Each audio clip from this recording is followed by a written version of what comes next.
అంబేద్కర్ కోనసీమ జిల్లాలో సంక్రాంతి సంబరాలు అంబరాన్నంటుతున్నాయి. ఉప్పలగుప్తం మండలం ఏసీ ఆనంలో ఈ ఏడాది సంక్రాంతి వేడుకలకు ఆంధ్ర గోవా కోకో బీచ్ పేరుతో రాష్ట్ర పండుగగా ప్రభుత్వం నిర్వహిస్తుంది. దీనికి సంబంధించినటువంటి బ్రోచర్ను అమలాపురం ఎంపీ గంటి హరీష్ మాథూర్, ఎమ్మెల్యే ఆనందరావు ఆవిష్కరించారు. జనవరి 14 నుంచి 16 వరకు 3 రోజుల పాటు బీచ్ తీరాన అత్యంత వైభవంగా సాంప్రదాయబద్ధంగా ఈ వేడుకలు జరగనున్నాయి. సొంతూళ్లకు వచ్చేటువంటి పర్యాటకులు, స్థానికులు ఈ సంబరాల్లో పెద్ద ఎత్తున పాల్గొనాలని వారు పిలుపునిచ్చారు.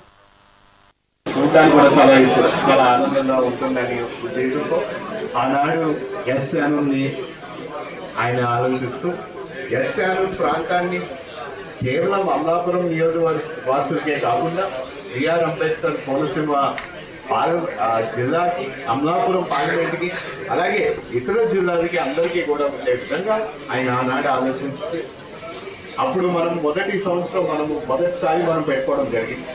మొదటిసారి పెట్టుకునేటప్పటికి మనం అరేంజ్మెంట్స్ అప్పటికప్పుడు మనం చేయడం కూడా కానీ చాలా అద్భుతంగా చేసి ట్రాఫిక్ కూడా ఎక్కడైనా ఇబ్బంది వచ్చినా సరే వాటిని కూడా గమనించి దానికి ఏ విధంగా పరిష్కారం చూపించారో అవన్నీ బాధ్యత కూడా ఆయన తీసుకోవడం జరిగింది. చూడడానికి కూడా చాలా ఆనందంగా ఉంటుందని ఉద్దేశంతో ఆనాడు ఎస్ యానుని ఆయన ఆలోచిస్తూ ఎస్ యాను ప్రాంతాన్ని కేవలం అమలాపురం నియోజకవర్గ వాసులకే కాకుండా బిఆర్ అంబేద్కర్